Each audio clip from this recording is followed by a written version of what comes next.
ke Mabespori untuk mempertanyakan kelanjutan laporan Kate Victoria Lim yang diwakilkan melalui ibunya, yaitu Ibu dalam hal ini Pioruci Pangkaraya, istri dari rekan kita, Saudara Alvin Lim.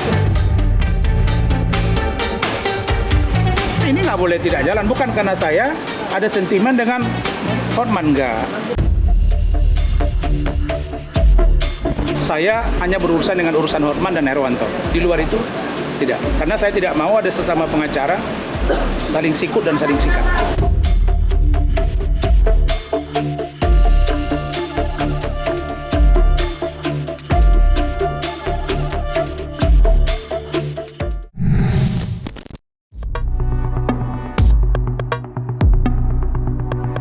Polemik panas yang melibatkan advokat Alvin Lim dan Pratiwi Novianti masih menyisakan sengkarut konflik yang merembet liar kemana-mana.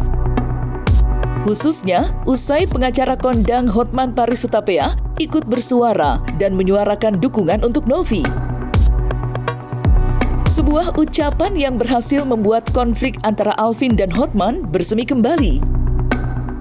Sampai-sampai Alvin Lim resmi menunjuk seteru bebuyutan Hotman, yakni Rasman Arif Nasution, sebagai kuasa hukum. Berdasarkan penjelasan Rasman, kuasa itu diberikan kepadanya terkait kasus Putri Alvin Lim yang pada tahun 2023 silam melaporkan sang pengacara bergaya parlente tersebut atas dugaan pencemaran nama baik. Lantas, apa yang mendorong Rasman untuk menerima kuasa dari Alvin? Mungkinkah kisah perseteruannya dengan Hotman menjadi salah satu alasan? Serta, sudah sejauh manakah pula proses laporan Putri Alvin Lim untuk Hotman Paris Hutapea?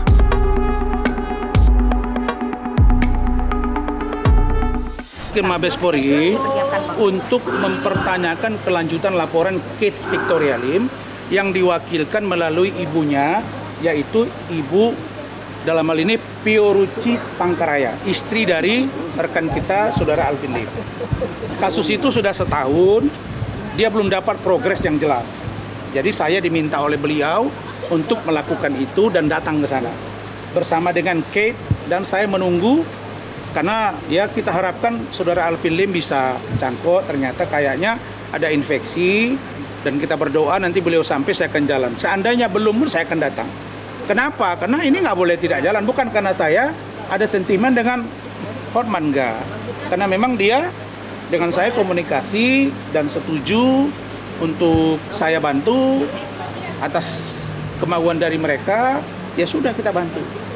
Karena kita tidak mau sesama pengacara saling merendahkan. Itu saja filosofinya. Jadi, mempergunakan anak di bawah umur untuk perbuatan dia yang telah sangat menyerang kehormatan dan institusi penegak hukum sangat tidak bisa diterima akal sehat.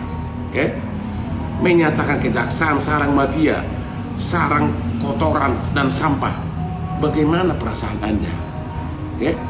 Bagaimana perasaan Anda kalau bapak kamu atau rumah kamu dituduh sebagai sarang mafia? Pasti kau akan lapor pidana. Ya kita akan tanyakan gitu, karena itu kan laporannya jelas kan. Di situ bahwa diduga Hotman telah melakukan fitnah atau pencemaran nama baik, seolah-olah Pak Alvin Lim itu menggunakan anaknya untuk membantu dia. Kan ada, itu waktu itu kasusnya. Nanti kita akan lihat. Jadi kalau masalah Pak Alvin Lim ini saya kira aspek kemanusiaan, dan saya begini ya, saya jujur aja ya, saya malu sebagai lawyer. Sekarang bergeser, kita ini punya kode etik. Wartawan mau jadi wartawan, mau Anda sukses tidak sukses, mau jadi pemret, mau jadi redaktur, terus Anda kaya raya, bukan dikatakan aku kaya dari wartawan, nggak begitu, benar nggak? Nah kita juga, kita jadi pengacara, terus kita punya harta yang banyak, terus kita bilang, ini hartaku banyak karena aku pengacara, nggak bisa juga, karena ada sumpah. Taruhlah dengan materi diukur menangani sebuah perkara, tanpa rasa kemanusiaan, sense of crisis, kita nggak akan bisa menolong orang karena sumpahnya ada. Alvin, kamu itu udah terlalu jauh di bawah saya. Udahlah, kembangkan dulu karirmu lah, biar kau bisa seperti abangmu ini, ya. Anaknya aja bilang dia kecewa punya bapak kayak gitu. Dia bilang, sampai bilang, kalau saya punya suami kayak bapak, apa papa nggak sedih? Dia bilang kayak begitu. Lu bayangin aja, bapaknya aja nggak bangga punya bapak kayak Hotman, ya. Jadi yang kayak begitu udahlah, kita nggak usah ladenin, ya. Karena saya kalau mau serang dia juga bisa, tapi untuk apa? Nah, sedangkan untuk Saudara Herwanto itu sudah komunikasi by phone dengan saya, kita sudah bangun komunikasi, insya Allah akan baik-baik saja.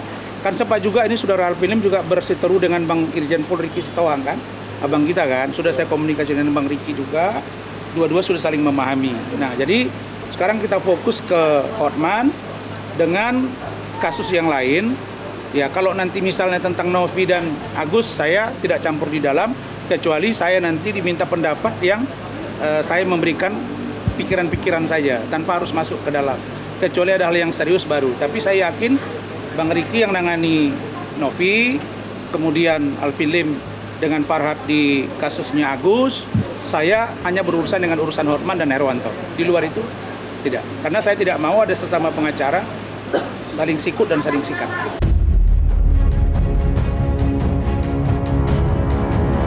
Sementara itu, polemik ini juga diperparah dengan beredarnya sebuah video unggahan Alvin Lim yang memperlihatkan Novi sedang bersenang-senang di sebuah klub malam bersama seorang pria berinisial HK. Parahnya, serangan personal dari Alvin Lim pun semakin bertambah tajam. Pasalnya, selang beberapa hari, Alvin kemudian membagikan video pengakuan HK yang menjelaskan jika Novi memang kerap kali berkunjung ke klub malam untuk melepas penat. Sontak saja, serangan bersifat personal yang datang bertubi-tubi itu membuat pihak kuasa hukum Novi meradang.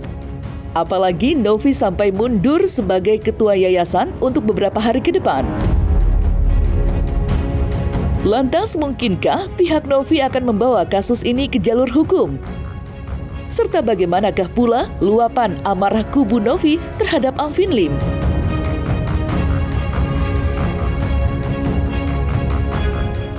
Kalau saya lihat dari videonya itu kan beliau sendiri ya, dari owner itu sendiri yang merekam gitu ya. Kemudian kalau beliau yang menyebarkan seperti apa, kita sebenarnya nggak ke situ, tapi lebih ke arah framing berita bohongnya ini gitu kan, bahwa pengiringan opini bahwa ini begini yang tidak, apakah beliau tahu faktanya atau tidak kan gitu. Kalau tidak tahu faktanya kan jadi fitnah juga gitu. Jadi itu aja sih yang kita kaji gitu kan, bahwa maksud dan tujuannya apa, tahukah fakta sebetulnya gitu. Sebenarnya ini kan acara yang mereka undang ya, Novi ini kan sebagai tamu. Ketika tamu diundang, otomatis dengan pakaian yang sopan juga, kita kan bisa melihat ya bahwa tujuannya apa ketika orang menyebarluaskan video tersebut. Kita juga bisa lihat motifnya apa, ataukah ada penggiringan opini untuk melihat bahwa dari segi Novi sebagai perempuan atau ke arah-arah yang negatif. Tapi kan kita bisa lihat bahwa pakaian dengan pakaian sopan, minuman tidak ada alkohol, dan hanya mendatangi suatu undangan itu kan hal yang lumrah menurut saya. Kita bisa lihat ya bahwa video tersebut kan sudah 3 tahun yang lalu, dan itu acara memang acara perkumpulan konten kreator yang diundang tidak hanya Novi saja, tentunya banyak artis-artis, banyak selebgram. Itu kurang lebih 5 orang selebgram yang diundang oleh beliau, dan tidak ada minuman-minuman keras di situ. Jadi memang kehidupan Novi sebagai pemilik yayasan sepatutnya tidak perlu digiring ke arah-arah negatif seperti itu. Kita bayangin nggak seorang ibu ketua yayasan yang datang ke rumah ngurusin bayi, terus dalam keadaan mabok misalnya ya kan? Apa jadinya itu satu anak? Terus ODGJ-nya dikasih minum juga dong sekalian dong kalau orang mabok di situ ya. Kadang-kadang kan sorry nih, di klub belum selesai maboknya, belum selesai, masih mau fly di rumah atau di mana gitu kan, atau di yayasan dia, sikat lagi bos, itulah teman-teman ya. Kesalahan itu tidak boleh dicari, tapi kebenaran ditemukan. Jadi kalau cari-cari kesalahan orang itu, ya manusia tidak ada yang luput dari salah. Jadi kita tidak kaitkan persoalan Misalnya mereka menganggap bahwa kegiatan yang di Surabaya itu dianggap amoral. Ini salah, keliru. Karena itu kan tempat yang menjadi tempat umum ya. Bukan satu kegiatan yang bersifat ada tindakan asusila di situ. Tapi motif itu kami akan gali, kami akan kaji secara komprehensif. Jika ada deliknya, tidak menutup kemungkinan kami akan lapor. Termasuk pada orang-orang yang menyampaikan framing seolah-olah Novi berada dalam ruang tertutup dan sifatnya terbatas. Itu kan undangan rame-rame. Tapi saya cuma mau masyarakat tahu gitu loh. Karena masyarakat ini selama ini menganggap si ibu yayasan itu sebagai seorang malaikat suci yang turun dari surga, yang ngurusin ODGJ, yang ngurusin bayi terlantar. Tapi kalau ngurusin bayi terlantar dalam keadaan mabok gimana ya teman-teman ya? Sorry nih, saya nanya ya, nanti gue dilaporin lagi ke Komnas PA gitu ya. Gue sih nggak apa-apa dilaporin, dianya aja yang goblok nanti bolak-balik kantor polisi dan gak ada untungannya ya. Ya itulah kalau orang nggak ngerti hukum ya seperti itu ya. Jadi ini bagian dari pihak sebelah opini untuk menggiring itu tadi ya. Opini menggiring sehingga kemudian muncullah kebencian publik gitu terhadap Teknopi. Walaupun sebenarnya kami sangat menyayangkan ini, tapi ya sudahlah kalau memang itu keinginan pihak sebelah nggak masalah. Terlepas dari sederet perselisihannya dengan sejumlah pihak, Alvin Lim kini juga tengah memperjuangkan kesembuhannya di luar negeri. Ya, seperti diketahui, Alvin sudah berada di negeri China guna menjalankan serangkaian persiapan sebelum akhirnya naik meja operasi untuk melakukan prosedur cangkok ginjal. Namun, apa mau dikata, perjuangan Alvin untuk sembuh lagi-lagi menemui aral terjal. Ya, operasi cangkok ginjalnya terpaksa diundur lantaran adanya infeksi di dalam tubuh Alvin. Hal itu diumumkan langsung oleh Alvin lewat unggahan media sosialnya. Namun yang mencolok pada unggahan itu, Alvin juga mengaku sudah siap untuk tutup usia, mengingat kondisinya yang terus menurun akibat penyakit kronis yang sudah menggerogoti tubuhnya sejak lama. Lantas, seperti apa seorang psikolog menanggapi ucapan Alvin Lim tersebut?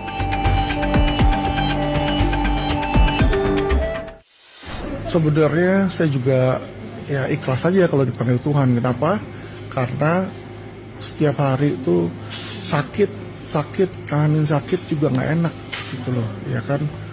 Cuma nggak tahu kenapa mungkin banyak yang berdoa agar saya tuh hidup gitu, katanya banyak yang butuh saya dan lain-lain di situ ya.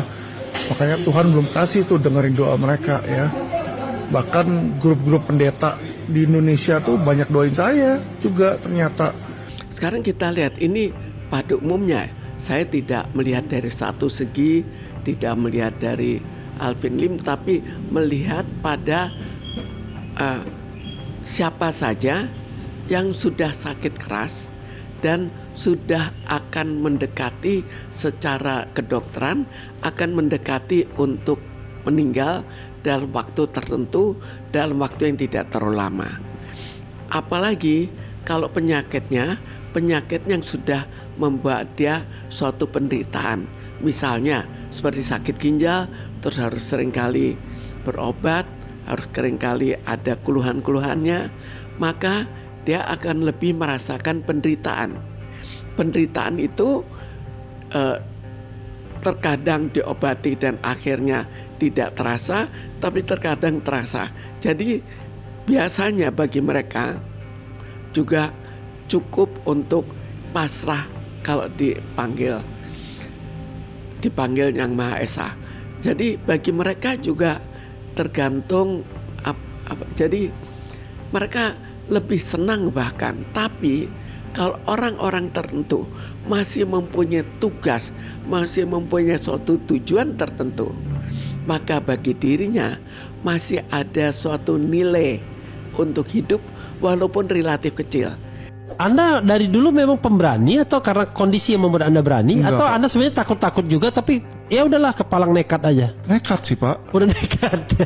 Jadi kasarnya ngomong sebenarnya mungkin ya jujur punya ngomong. Iya. Saya udah nggak pengen hidup. Maksudnya dalam hal hidup ini semua yang saya mau raih itu udah dapat. Jadi saya bingung apa lagi. Dan ditambah penyakit. Iya. Ini sakit mengganggu banget, setiap hari itu nyiksa saya. Oke. Jadi saya pikir ya mungkin kalau meninggal lebih enak gitu loh. Jadi bodo amat lah lu mau sehari ini atau mau mati karena sakit minggu depan sama aja. Papa saya punya bank dulu kan, salah kepala 9 naga. Apa? Atang Latif. Kepala 9 naga, Pak. Oh, bapaknya? Iya, Bapak tahu Kasino Copacabana dulu? Iya. Bang Bira, Bang Tamara, Iya, Bang itu Bira papa tahu. saya punya semua. Oh, Anda berarti anak orang kaya raya berarti. Iya, anak kepala 9 naga, Pak. Kita harus melihat dari segi orang yang sedang sakit keras.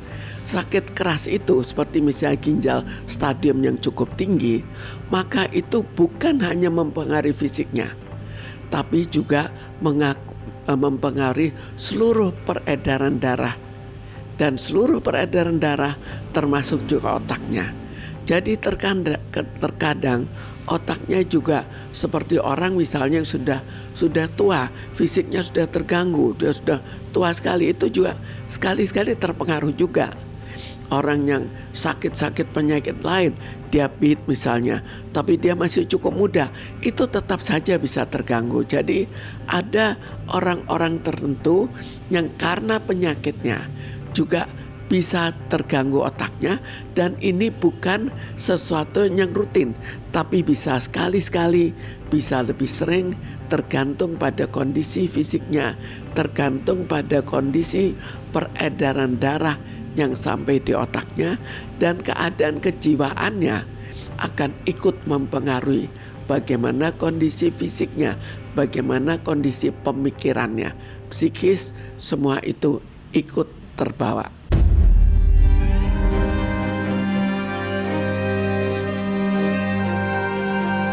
Nah, selesai sudah Cumi Lovers, saksikan terus Cumi Game In-Depth, kabar lengkap, mendalam, dan akurat dari narasumber terpercaya.